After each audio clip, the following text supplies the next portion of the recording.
గారిని సభనుద్దేశించి మాట్లాడాల్సి కోరుతా ఉన్నాను. आदरणीय मोदी से मैं निवेदन करता हूं, आप सबका संबोधन करें.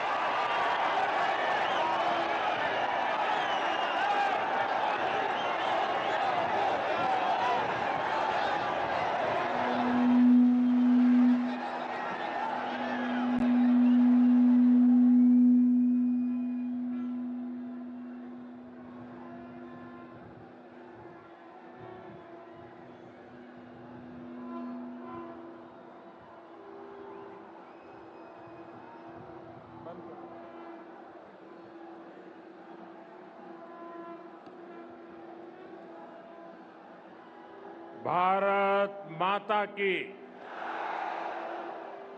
भारत माता की।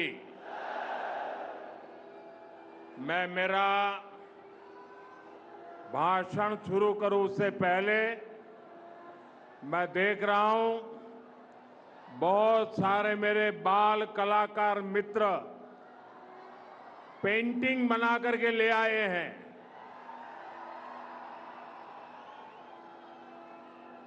आगे की तरफ उसको भेज दीजिए, मेरे एसपी जी के साथी इसको कलेक्ट कर लेंगे और अगर पीछे आपका एड्रेस होगा तो मैं आपको चिट्ठी जरूर भेजूंगा।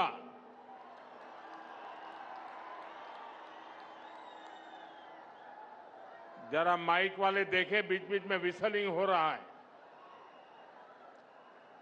भारत माता की। जो भी चित्र हैं आगे भेज दीजिए, बाद में किसी को परेशान मत कीजिए, अपना हाथ भी नीचे कर दीजिए। वहां दूर दूर तक है, जरा एसपी जी वेट करना, सबसे ले लेना।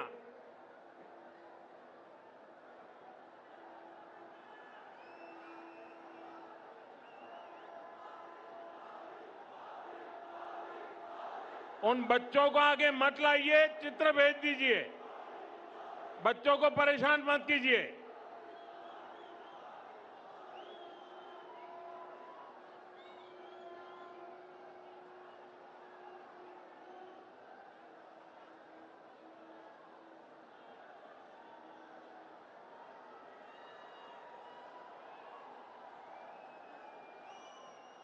ये महात्मा एक माला लेके आए, वो भी ले लो भाई प्रसाद।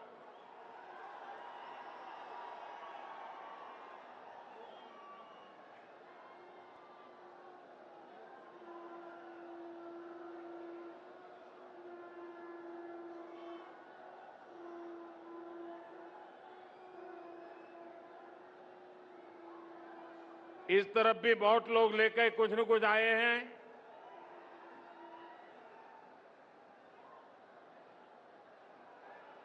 अब मैं अपनी बात शुरू करूं।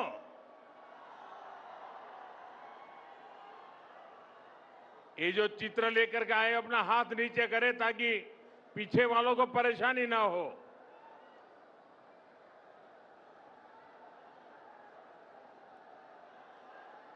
भारत माता की, भारत माता की। ना प्रियमैना तेलंगाना प्रजालारा मी अंदरिकी हृदयपूर्वक शुभकांक्षालु। साथियों, कल मैं बंगाल में था।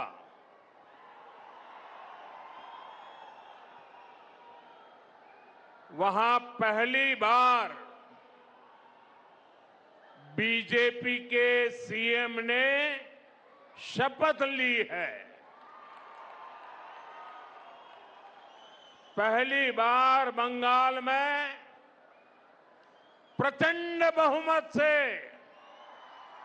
बीजेपी सरकार बनी है और मैं देख रहा हूं कि बीजेपी की जो ये ऐतिहासिक विजय है उसका उत्साह यहां तेलंगाना में भी दिख रहा है। यहां बीजेपी का हर कार्यकर्ता जोश से भरा हुआ है। साथियों, आज देश के कोने कोने में बीजेपी पर जनता का आशीर्वाद निरंतर बढ़ रहा है। देश के लोग बार बार बीजेपी के विकास मॉडल पर, गुड गवर्नेंस के मॉडल पर अपनी मोहर लगा रहे हैं। आजादी के 75 साल बाद असम में भाजपा सरकार की हैट्रिक लगी है और पुडुचेरी में भी बीजेपी एनडीए सरकार दोबारा वापस आई है। भाजपा की ऐसी जीत के बाद मैं तेलंगाना में के लोगों की भावनाएं भी देख रहा हूं। तेलंगाना में हर कोई एक ही बात कह रहा है, अब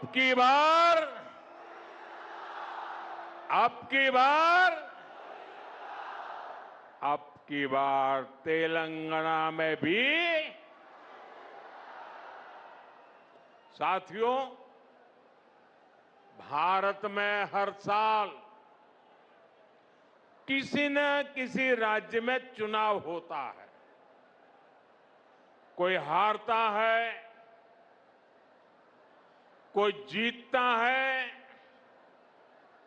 और ये लोकतंत्र में बहुत स्वाभाविक है। ये लोकतंत्र का अनिवार्य हिस्सा है। लेकिन साथियों, बंगाल में बीजेपी की विजय का जितना उत्सव देश में है, जितनी चर्चा दुनिया भर में हो रही है, वैसी चर्चा पहले किसी जीत पर नहीं हुई है। इसका कारण यह है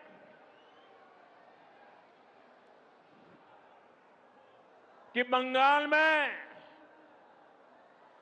सिर्फ राजनीतिक दलों की हार जीत नहीं हुई है, वहां एक ऐसी राजनीति को लोगों ने पराजित किया है जिसने एक तरह से बंगाल की जनता को गुलामी की बेड़ियों में जकड़े रखा था। साथियों, इस देश में कांग्रेस ने करप्शन को बढ़ाया, परिवारवाद को बढ़ाया और संवैधानिक संस्थाओं का गला घोंटने का काम किया। जब टीएमसी बनी तो उसने कांग्रेस से ये सारी बुराइयां सीख ली, साथ ही लेफ्ट की भी जितनी बुरी आदतें थी वो भी टीएमसी ने अपना ली और फिर टीएमसी ने भारत की राजनीति का सबसे तिरस्कृत और खतरनाक मॉडल डेवलप किया। टीएमसी ने अपने इस तानाशाही मॉडल में बंगाल को बेड़ियों से जकड़ दिया था। अभी बंगाल की जनता ने राजनीति के ऐसे भयावह तानाशाही मॉडल को पराजित किया है और इसलिए पूरे देश में उत्सव है। ऐसा लग रहा है जैसे बंगाल के लोग बरसों के बाद अब खुले में सांस ले रहे हैं। साथियों, एक समय था जब दक्षिण से लेकर पूर्वोत्तर तक बीजेपी को हाशिए की पार्टी माना जाता था, लेकिन आज भारत का जनमानस बता रहा है, विचार अगर राष्ट्र के लिए हो तो उसकी हुंकार को कोई सीमा रोक नहीं पाती।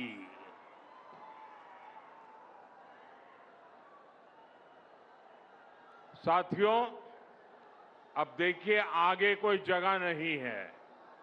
आप तय कीजिए कि आप वहां खड़े रह करके शांति से सुन सकेंगे कि नहीं सुन सकेंगे। आप आगे आने की कोशिश मत कीजिए। आप वहां पर रुकिए कृपा करके। और ये जो चित्र वाले हैं उनसे मेरी हाथ जोड़ के प्रार्थना है, या तो आप अपना चित्र नीचे रख दीजिए, बाद में मुझे डाक से भेज दीजिए, या तो किसी के हाथों हाथ आगे कर दीजिए। इसको पकड़ के मत खड़े रहिए। जरा कोई पार्टी के वॉलंटियर वहां है तो मेरी बात का कुछ करवाइए भाई।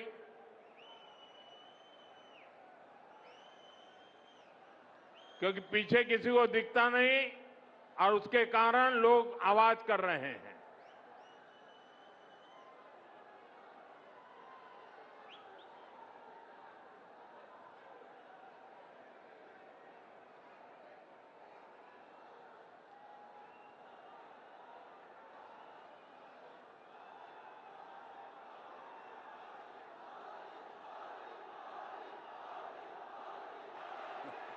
అందరినీ కోరుతా ఉన్నాను, ఎవరు కూడా దయచేసి మన ప్రధానమంత్రి గారు మాట్లాడిన సమయంలో ఆ జెండాలు ఊపకండి, అన్ని కింద తీసుకోండి, చిత్తపట్టాలు కూడా కిందికి అనండి దయచేసి, లేకుంటే బాగుండదు. అందరూ కూడా కిందికి అనండి ప్లీజ్.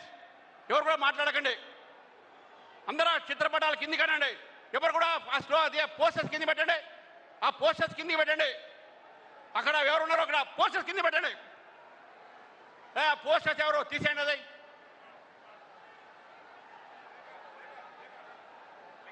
तेलंगाना के मेरे भाइयों बहनों, मेरे नौजवान साथियों, ये आपका प्यार मेरे सर आंखों पर,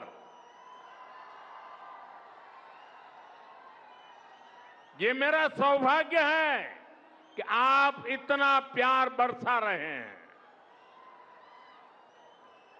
लेकिन अगर आप थोड़ी शांति रखेंगे तो मैं अपनी बात बता पाऊंगा। जगह छोटी पड़ गई है, आपको तकलीफ होती होगी। बोले भारत माता की, भारत माता की। साथियों, हिंदुस्तान के हर कोने में, असम से उड़ीसा और बंगाल से पुडुचेरी तक, ये सिर्फ चुनावी विस्तार नहीं है, ये भारत के राजनीतिक मानस में आए उस परिवर्तन का संकेत है, जहां जनता अब वंशवाद नहीं, परिवारवाद नहीं, विश्वासवाद चुन रही है। आप सोचिए, 10 साल पहले असम में बीजेपी के कुछ ही विधायक थे, आज वहां तीसरी बार बीजेपी एनडीए की सरकार बनी है। 10 वर्ष पहले बंगाल में बीजेपी के सिर्फ 3 एमएलए थे। आज बंगाल में बीजेपी 200 पार पहुंच चुकी है। जहां कभी बीजेपी का झंडा उठाने को कोई तैयार नहीं होता था, वहां आज बीजेपी की सरकारें बन रही है। साथियों, तेलंगाना तो वो धरती है जिसने तब बीजेपी को पहला सांसद दिया था जब हमारे केवल 2 ही सांसद थे। 2 में से एक तेलंगाना का था। जब बाकी देश में बीजेपी के प्रति उतना समर्थन नहीं था, तब भी बीजेपी को तेलंगाना का साथ मिलता था। आज तो यहां से करीब आधे सांसद बीजेपी के चुने हुए हैं। यहां हमारे अनेक विधायक हैं। मुझे तेलंगाना की जनता और यहां के बीजेपी कार्यकर्ताओं पर पूरा भरोसा है। अगली बार यहां भी प्रचंड बहुमत से अगली बार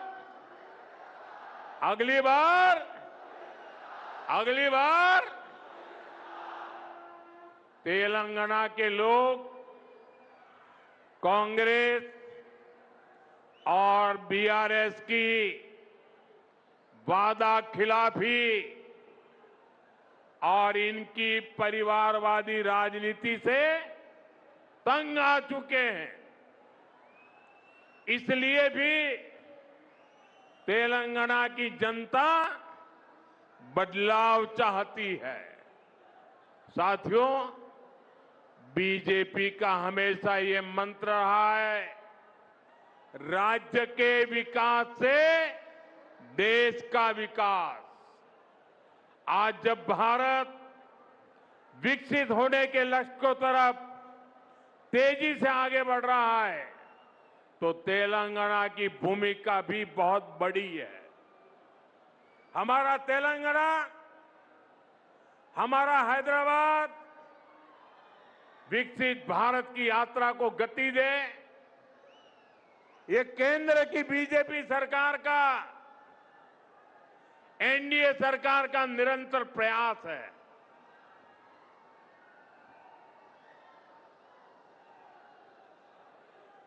इसी मकसद के साथ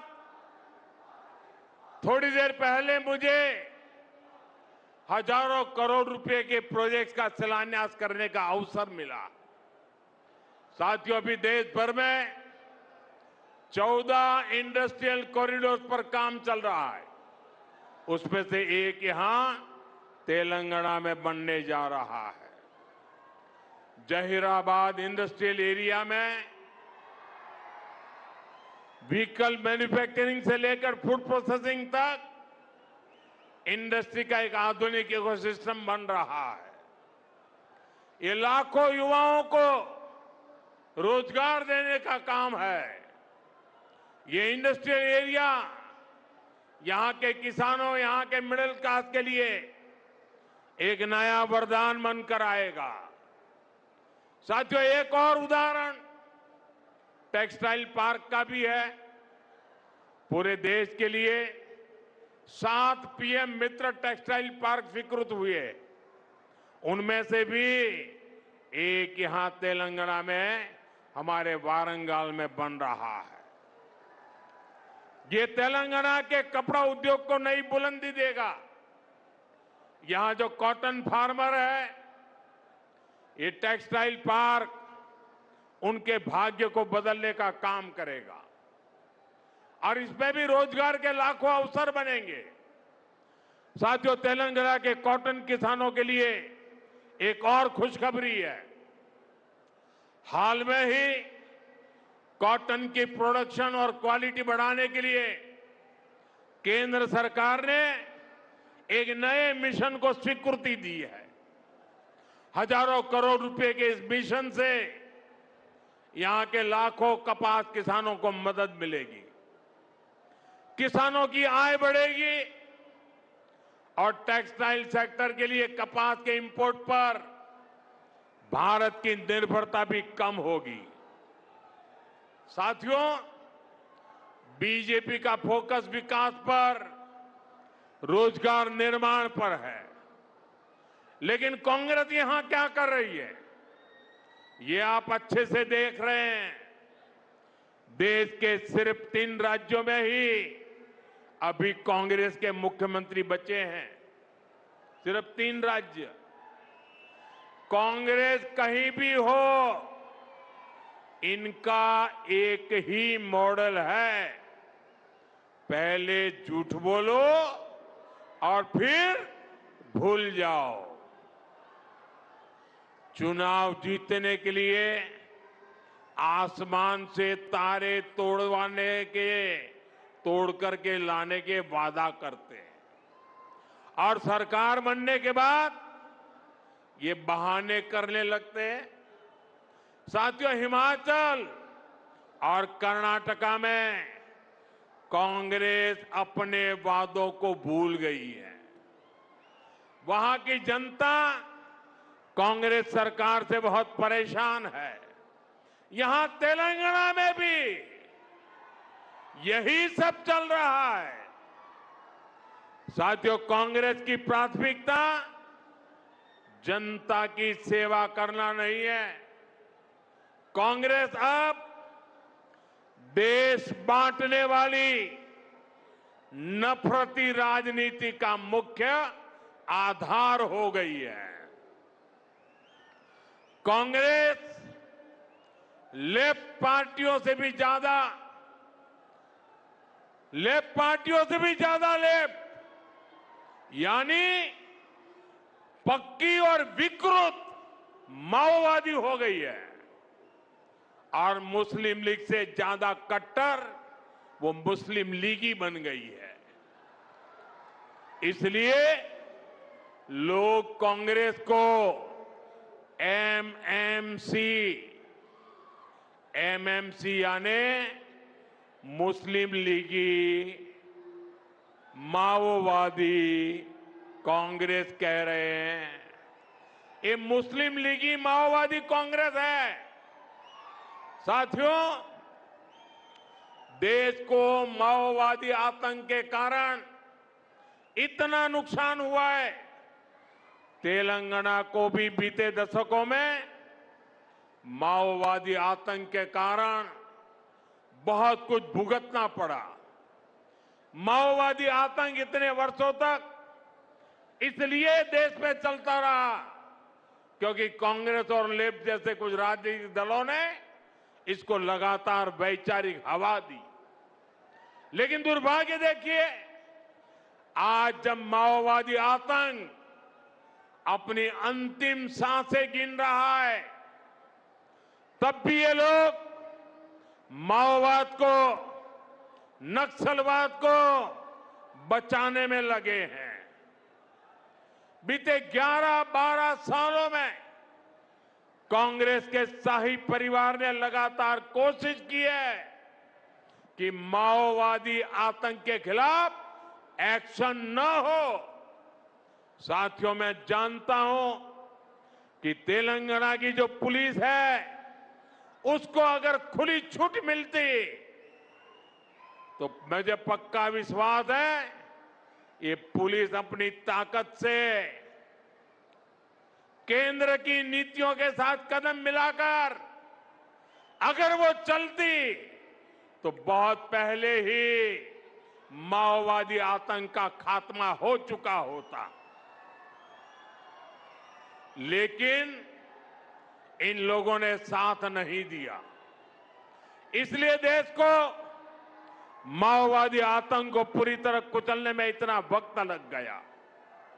साथियों, बीजेपी एनडीए के प्रयासों से अब तेलंगाना माओवादी आतंक से मुक्त हो रहा है और इसलिए तेलंगाना में बीजेपी की सरकार बननी और भी जरूरी हो गई है। बीजेपी की सरकार यहां नई सोच, नए विजन और नए कमिटमेंट के साथ सरकार चलाएगी, जिसका लक्ष्य होगा विकसित तेलंगाना। साथियों, आज भारत तेजी से विकसित होने के लक्ष्य की तरफ आगे बढ़ रहा है, लेकिन इस समय भारत कई विराट चुनौतियों का मुकाबला भी कर रहा है। साथियों, कोरोना काल के दौरान ही दुनिया सप्लाई चेन के बहुत बड़े संकट से गिर गई थी। कोविड के बाद यूक्रेन में युद्ध शुरू हो गया, उसने दुनिया की परेशानियां और बढ़ा दी। फूड, फ्यूल, फर्टिलाइजर, इन तीनों चीजों पर गंभीर प्रभाव पड़ा। बीते 5-6 वर्षों में इस संकट से निपटने के लिए हमारी सरकार निरंतर प्रयास कर रही है। आपको याद होगा, उस समय और आज भी फर्टिलाइजर की एक एक बोरी दुनिया में 3-3 हजार रुपये में बिक रही थी। एक बोरी का 3,000 रुपया। कितना? आप बताएंगे एक बोरी का कितना? आंकड़ा नहीं, बोलिए मुंह से। 3,000 रुपया एक बोरी का। कितना? एक बोरी का कितना? एक बोरी का कितना? और भारत के किसानों को वही खाद की बोरी 300 से भी कम रुपये में दी जा रही है। 3,000 के सामने 300 रुपये में। सप्लाई चेन की इन मुश्किलों के बीच पिछले 2 महीने से हमारे पड़ोस में ही इतना बड़ा युद्ध चल रहा है। इसका असर पूरी दुनिया पर पड़ा है और भारत पर तो और भी गंभीर असर हुआ है। साथियों, भारत के पास बड़े बड़े तेल के कुएं नहीं है। हमें अपनी जरूरत का पेट्रोल, डीजल, गैस, ये सब बहुत बड़ी मात्रा में दुनिया के दूसरे देशों से, बाहर से मंगाना पड़ता है। युद्ध की वजह से पूरी दुनिया में पेट्रोल, डीजल, गैस और फर्टिलाइजर के दाम बहुत अधिक बढ़ चुके हैं, आसमान को भी पार कर गए हैं। अड़ोस पड़ोस में देशों में क्या हाल है वो तो अखबारों में आता है। भारत सरकार इस युद्ध के पिछले 2 महीनों से देशवासियों को इस संकट से बचाने के लिए लगातार प्रयास कर रही है।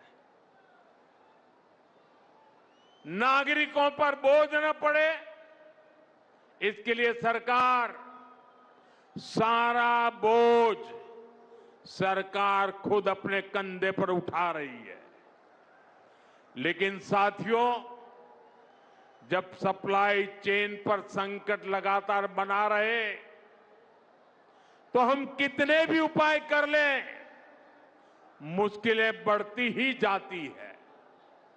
इसलिए अब देश को सर्वोपरि रखते हुए, मां भारती को सर्वोपरि रखते हुए हमें एकजुट होकर के लड़ना होगा। हमें याद रखना है, देश के लिए मरना ही सिर्फ देशभक्ति नहीं होती है। देश के लिए जीना और देश के प्रति अपने कर्तव्यों को निभाना, वो भी देशभक्ति होती है। इसलिए वैश्विक संकट के इस समय में हमें कर्तव्यों को सर्वोपरि रखते हुए कुछ संकल्प लेने होंगे और उन संकल्पों को पूरे समर्पण भाव से पूरा करना होगा।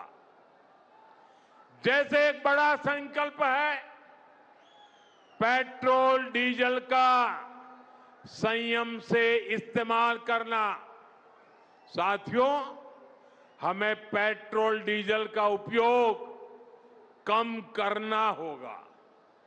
शहरों में जहां मेट्रो है वहां हम तय करें कि हम मेट्रो का ही उपयोग करेंगे, ज्यादा से ज्यादा मेट्रो में ही जाएंगे। अगर कार में ही जाना जरूरी है तो फिर कार पूल करने का प्रयास करें और भी लोगों को साथ बिठा ले।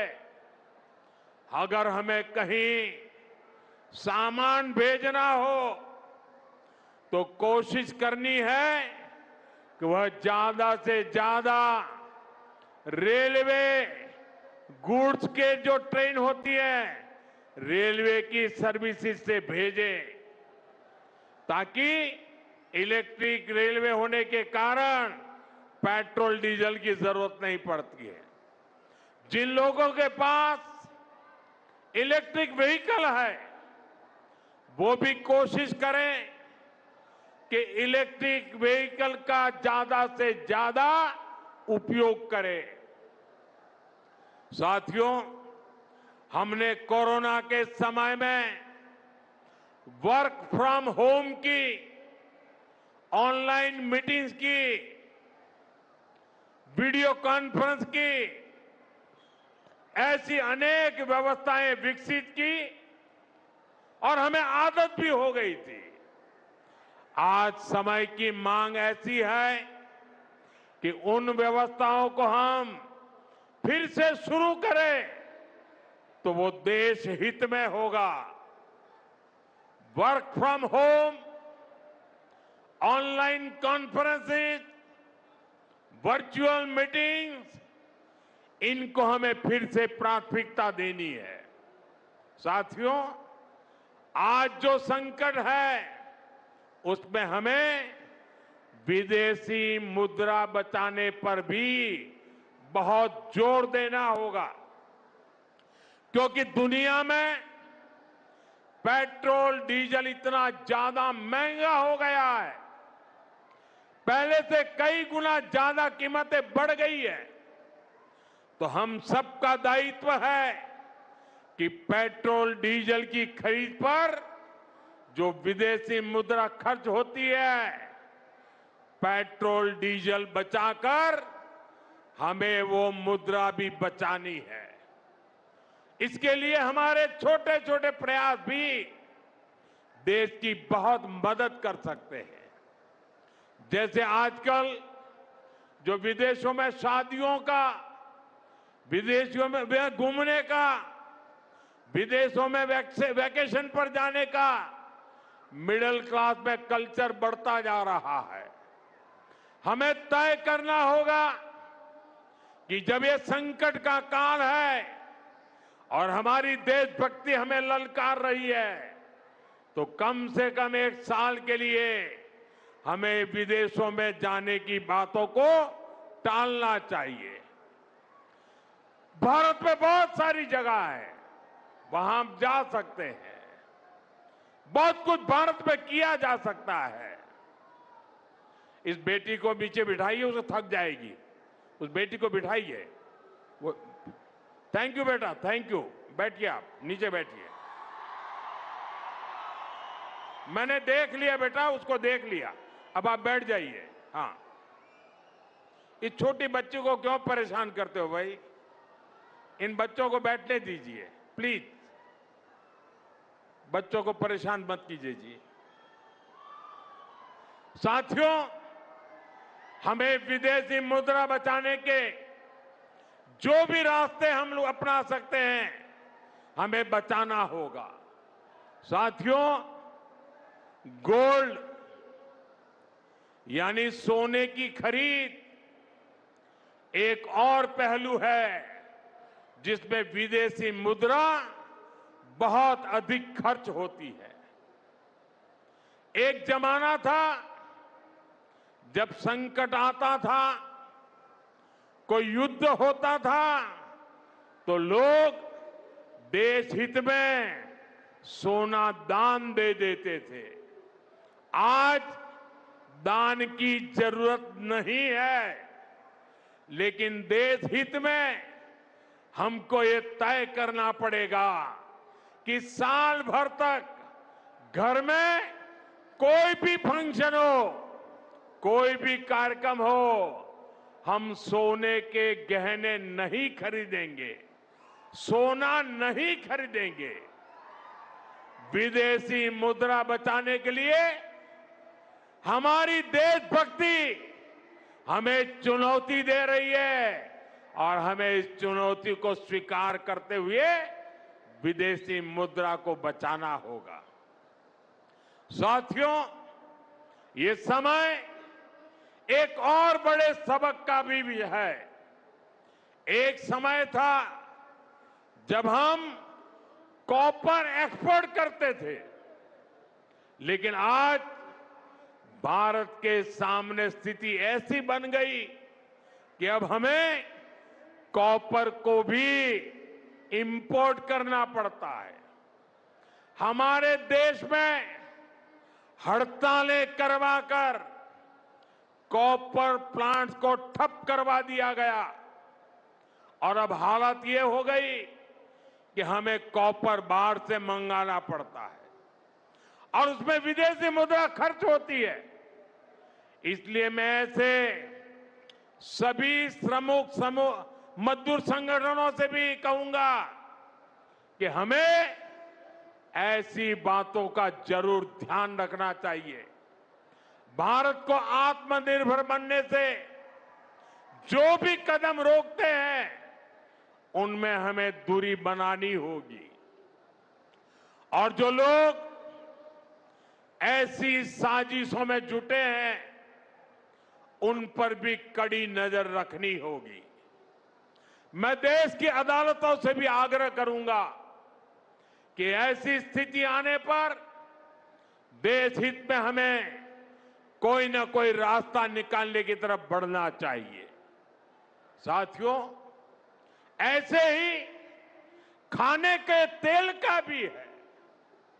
इसके आयात के लिए भी बहुत बड़ी मात्रा में हमें विदेशी मुद्रा खर्च करनी पड़ती है। हर परिवार अगर खाने के तेल में खाने का तेल का जो उपयोग करता है, अगर वो कुछ कमी करे, मैंने बार बार कहा है 10% कम करो। अगर हम तेल खाना कम करें ना, तो भी वो देशभक्ति का बहुत बड़ा काम है।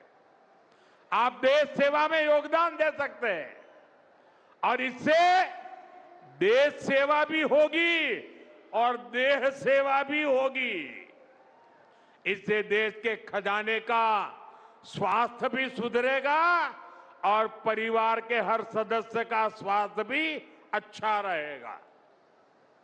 साथियों, विदेशी मुद्रा की खपत वाला एक और सेक्टर हमारी खेती है।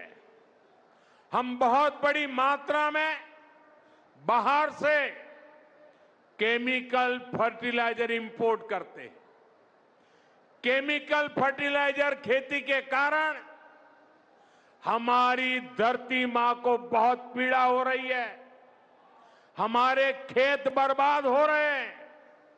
अगर आज हम अपने खेत को नहीं बचाएंगे तो भविष्य में फसलों पर भी खतरा आ जाएगा।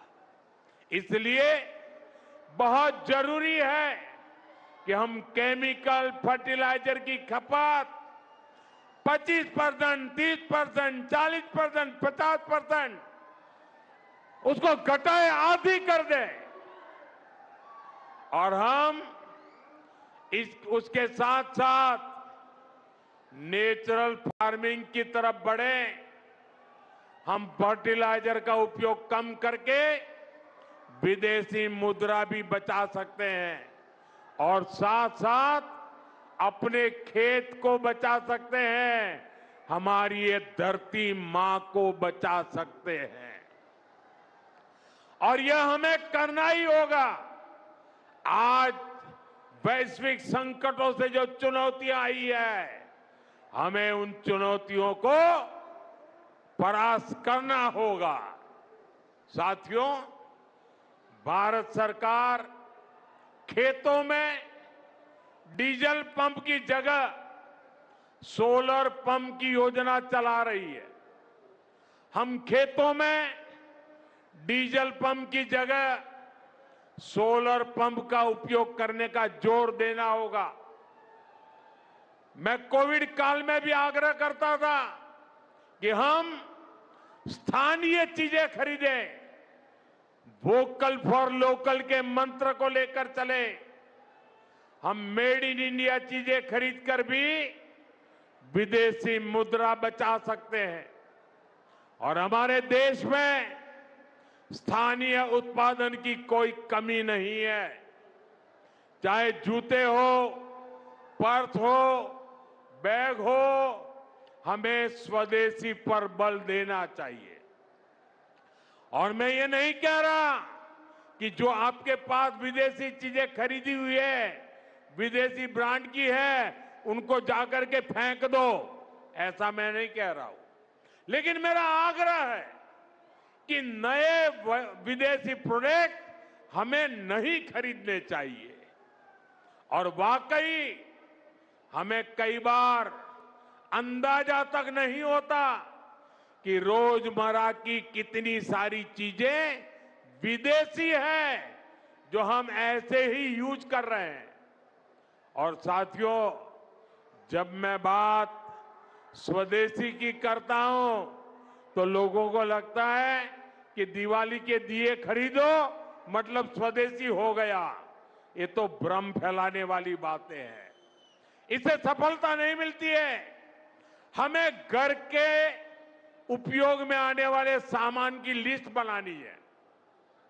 देखना चाहिए कितनी विदेशी चीजें घुस गई है, पता ही नहीं है। कैंची हो, कंघी हो, छोटी छोटी चीजें, टूथपिन, टूथब्रश, कितना सारा सामान विदेश से हमारे घर में घुस गया है। फिर इस लिस्ट से हमें हो सके उतना जल्दी स्वदेशी में बदलना चाहिए। साथियों, ये बातें सिर्फ एक सरकार, एक दल, एक व्यक्ति की नहीं है। ये बीजेपी का भी मुद्दा नहीं है, ये देश का मुद्दा है। और इसके लिए हर नागरिक, हर राजनीतिक दल, हर सरकार, हर समाज, हर संगठन को संकल्पबद्ध होगा। मैं मीडिया के साथियों से भी देश हित में आगे आने के लिए आग्रह करूंगा।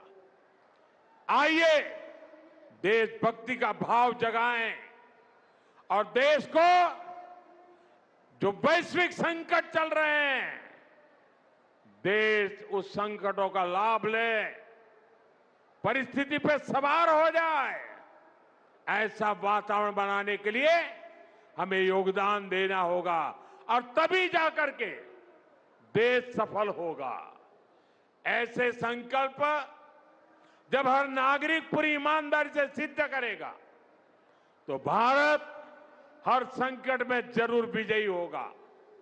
साथियों, मुझे पूरा विश्वास है कि देश का हर नागरिक इसी संकल्प के साथ काम करेगा। साथियों, इतनी विशाल संख्या में आपका आना ये हवा का रुख दिखा रहा है, ये तेलंगाना का मिजाज दिखा रहा है। मैं एक बार फिर आप सभी का बहुत बहुत आभार व्यक्त करता हूं। मेरे साथ बोलिए, भारत माता की, भारत माता की, भारत माता की, वंदे वंदे वंदे वंदे वंदे वंदे।